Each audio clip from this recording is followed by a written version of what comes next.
女人厌倦了上班，脱下42码的高跟鞋，对着老板的手机一顿乱打。看老板没反应，于是接着打。老板一言不合就说要扣他工资，女人不假思索潇洒地说道 You know what? I quit. 随后拿起公司的鸡汤唱片，狠狠地撕个稀巴烂。老板说要不我给你加点工资，加个锤子，老娘炒的就是你。女人叫苏珊，离开公司后，她立马来到银行，取走了所有积蓄和养老金，变卖了所有资产。之后她要做一件常人想都不敢想的事。她本来只是个平平无奇的商场售货员，平日里生活拮据，买东西从来只用优惠券，没想到省吃俭用一辈子。最悲剧的事情发生了，这天她上班一个踉跄晕了过去，医生检查后告诉她得了红氏综合症，简单来说就是绝症的一种，只剩下半个月左右的生命。为了防止误诊，医生还反复检查了几次，结果都是一样。苏珊当场就崩溃了，她翻看着自己的梦想之书，喜欢吃的美食没吃到，喜欢去的地方也还没去过。她一直暗恋公司里的一个男同事，却从不敢上前说过一句话，总以为往后的时间还很长，没想到再也没有机会了。她感到非常的懊恼，什么梦想之书，根本就是空想之书。苏珊一把将书扔进垃圾桶，决心在最后的生命过自己想要的生活。她坐上前往欧洲的飞机，却因为买的是经济舱，前排的那个胖子一直在挤她。这次她不再忍气吞声，于是向服务员投诉。谁知服务员冷嘲热讽 Had you chosen to fly first class instead of economy, you would have had plenty of room for one of our cocoons.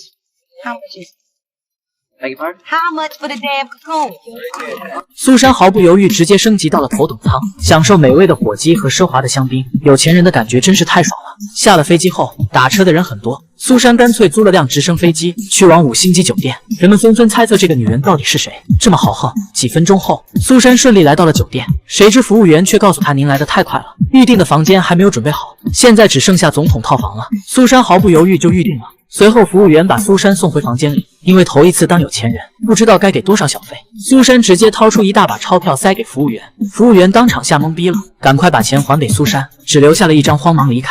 苏珊转身来到窗前，看着窗外如此迷人的景色，想想以前真的是白活了，如今她要在生命的最后时刻绽放光彩。苏珊决定要好好打扮自己，活成有钱人的样子。但有钱人的护理方式太奇葩，用小镊子拔毛，用电击棒护肤，还要用树枝在身上疯狂拍打，最后还要全身裹上泥巴，把自己包成木乃伊。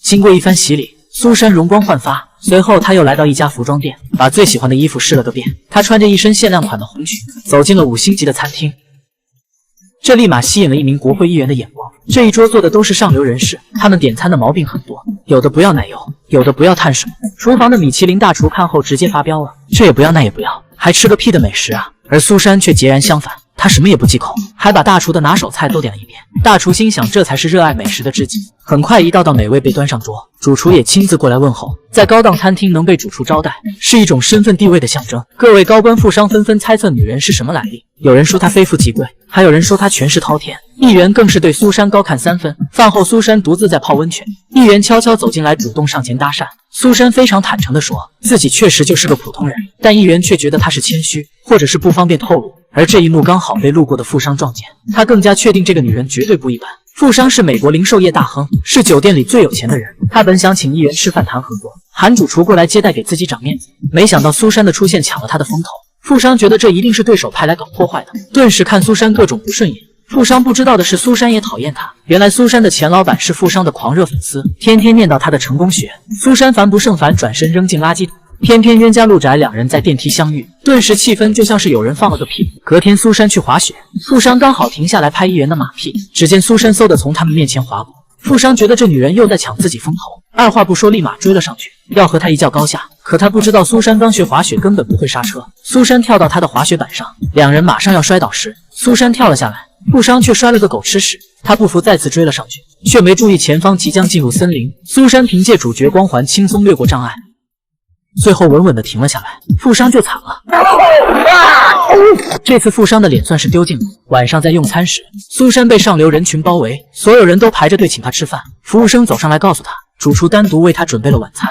苏珊大方地邀请几人一起用餐，只留下富商尴尬地坐在原位。富商心里很不爽，决定跟他玩点刺激的。就这样，一场跳伞比赛正式开始。两人站在万米高的大坝上，要在没有任何保护的情况下直接跳下去。看着脚下渗人的高度，富商很害怕。一旁的小哥看热闹不嫌事大，接着说很多人都曾因为这项运动丧命。然后富商表示女士优先，而苏珊倒觉得无所谓，我一个快死的人还怕这个？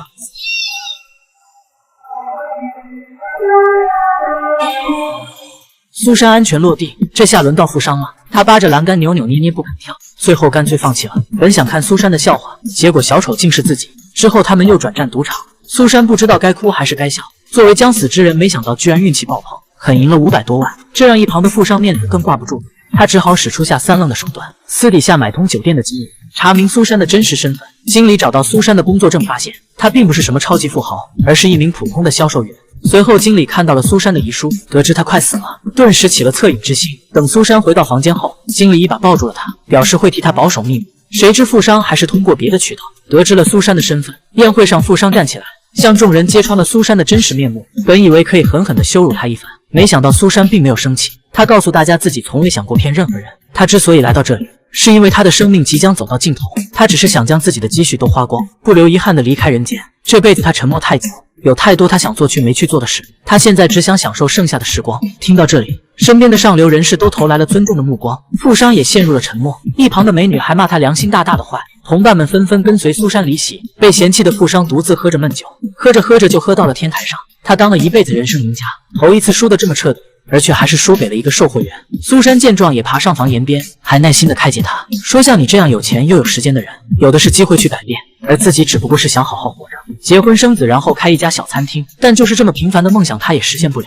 对比起来，你太幸运了，还有什么不满足的要想不开呢？在苏珊的安慰下，富商终于释怀了，可苏珊却突然伤感起来。之前在职场上被老板欺负，她选择忍气吞声，打心底里热爱美食，却为了减肥吃所谓的养生餐。她暗恋公司的一位男同事，却迟迟不敢表白。苏珊觉得她这辈子活得太小心翼翼，从来没有遵从自己的内心。而就在这时，苏珊暗恋的男同事突然出现，他对着天台大声示爱，原来他也喜欢苏珊。之前苏珊不告而别，他就怀疑对方有难言之隐，于是找到给苏珊看病的医生，让医生核对诊断的结果，然后义无反顾地来到欧洲。就算苏珊只剩几天的生命，男人也要陪她走下去。就在苏珊不知所措时，经理也爬了上来。原来医院发来传真，苏珊并没有得绝症，是机器出现故障导致了误诊。听到这消息，苏珊开心极了，激动地和男神抱在一起。就这样，她再次拥有了生命。故事的最后，苏珊回到家乡，和男人一起开了一家餐厅，生意十分的红火。经历了这番波折之后，她终于过上了自己向往的生活。电影归电影，我并不建议大家效仿。万一所有的积蓄都花光了，人还在，那就真的是最大的悲剧了。到时只能独自一人在寒风中凌乱了。